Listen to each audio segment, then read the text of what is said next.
friends, welcome back. My name is Anita. In this video, we are going to learn the next new chapter model.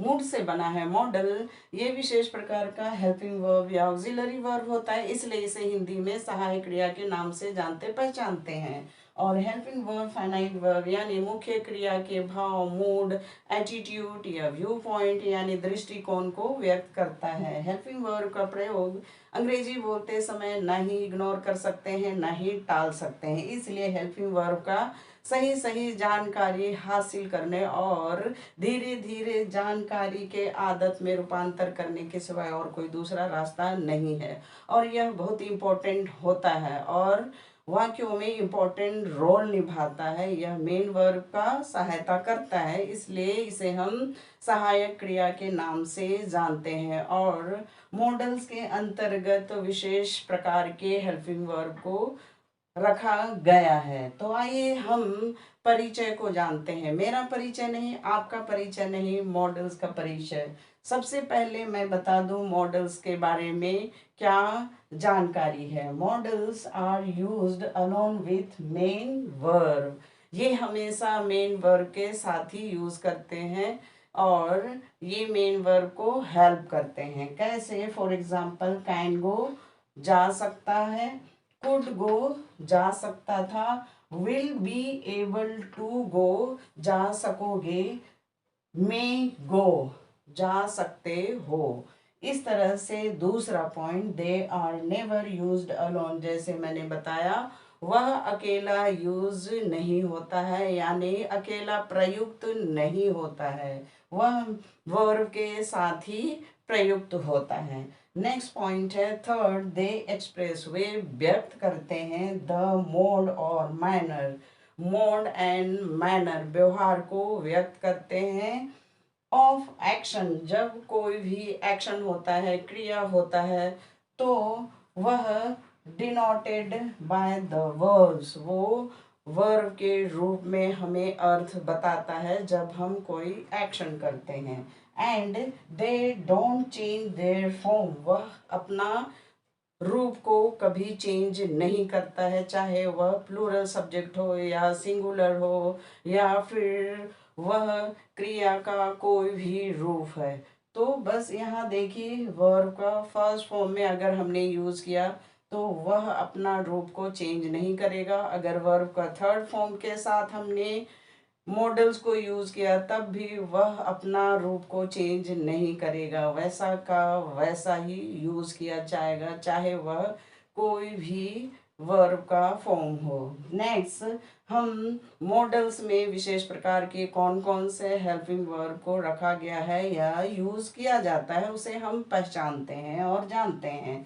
जैसे can, could, will, shall, should, may, might, ought, used to, need, dare, has to, had to, will be able to, these are models। Model को और अच्छी तरह से आसान तरीके से समझाने के लिए मैंने यहाँ चार्ट बना रखे हैं ताकि आपको समझने और पहचानने में कोई मुश्किल ना हो। तो सबसे पहले हम आज जानेंगे can, may, could have, will be able to, इस तरह के मॉडल्स के बारे में डिटेल से समझेंगे।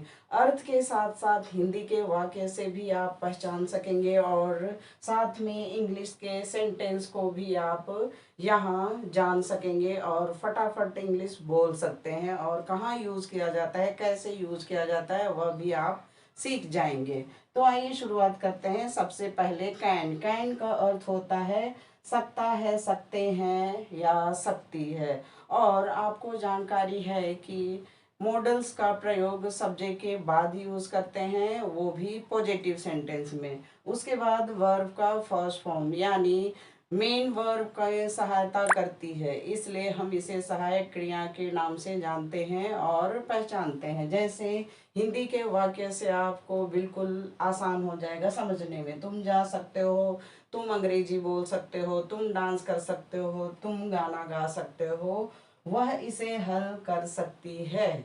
अब इसे इंग्लिश में हम लिखेंगे और यूज करेंगे कैन। जैसे यू कैन गो,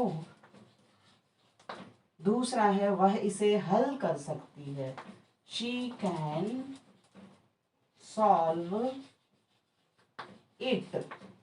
तो यहाँ देखिए कैन का प्रयोग हमने सब्जेक्ट के बाद किया और उसके बाद वर्ब का फर्स्ट फॉर्म हमने यूज किया। मे का प्रयोग इजाजत लेने, देने या फिर संभावना व्यक्त करने के लिए यूज किया जाता है, जिसका अर्थ यहाँ होता है सकता है, सकते हैं। जैसे उसके यहाँ आने की संभावना है, तो यहाँ अधिकतर हम कैन का प्रयोग करते हैं, लेकिन औपचारिक रूप से मे का प्रयोग किया जाता है। जैसे उसके यहाँ आने की संभावना है, उसे इंग्लिश में हम लिख सकते हैं ही मे कम हियर। तो यहाँ ही सब्जेक्ट है, मे उसके बाद कम वर्ब का फर्स्ट फॉर्म, और ये वर्ब का फर्स्ट फॉर्म को सहायता करती है, कैन, मे। नेक्स्ट है कुड। कुड कैन का पास्ट टेंस के रूप में यूज किया जाता है, जिसका अर्थ होता है सका, सके या सकता था, सकते थे।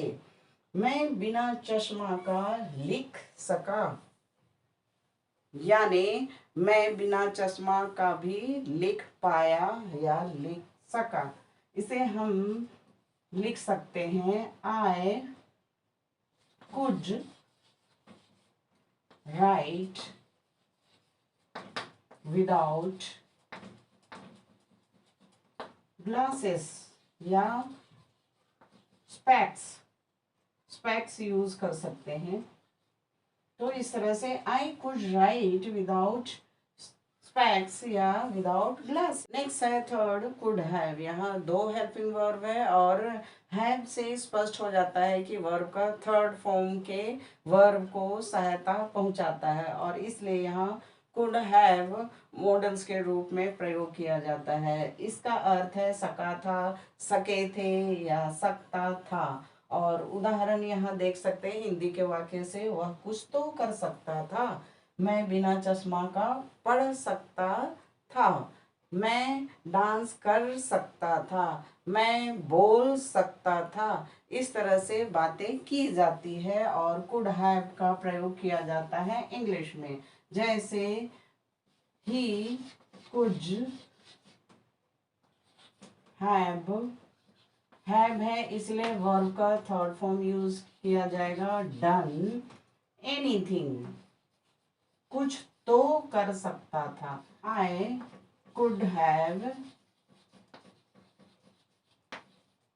पढ़ सकता था, रेड विदाउट ग्लासेस। तो इस तरह से हमने कुड हैव यूज किया। आई सब्जेक्ट है, कुड हैव के साथ रीड का थर्ड फॉर्म रेड। नेक्स्ट है will be able to. Will से ही आपको बिल्कुल स्पष्ट है कि यह फ्यूचर टेंस के रूप में यूज किया जाता है, जैसे सकेगा, सकोगे, सकेंगे या फिर सकेगी। इसके हिंदी के वाक्य हैं तुम जल्दी ही अंग्रेजी बोल सकोगे, तुम बहुत जल्दी ही चल सकोगे, तुम बहुत जल्दी ही इंग्लिश बोल सकोगे या पढ़ सकोगे। इस तरह से हम बोल सकते हैं हिंदी में। अब इंग्लिश में हम इसे कह सकते हैं और यूज कर सकते हैं, you will be able to speak English soon. या फिर दूसरे तरीके का सेंटेंस बोलना हो तो you will be able to dance on the stage.